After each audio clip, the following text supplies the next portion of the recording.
Al di là dell'impostazione contabile corretta, diciamo ragioneristica,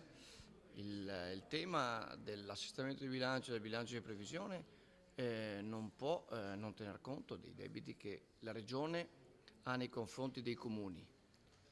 I comuni necessariamente direttamente con le proprie imprese, che hanno già prestato servizi per anche opere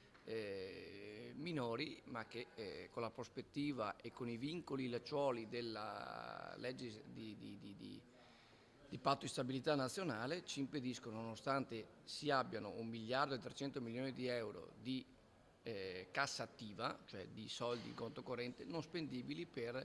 dinamiche e impedimenti di carattere nazionale. Noi dobbiamo inventarci qualcosa perché non possiamo essere assolutamente artefici del fallimento delle aziende, delle nostre aziende, le aziende venete, quelle che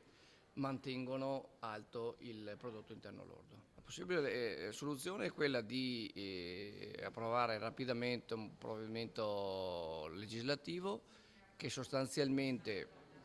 autorizza una società di factoring, una banca, chi la Giunta ritiene, a onorare i debiti nei confronti dei comuni. I comuni li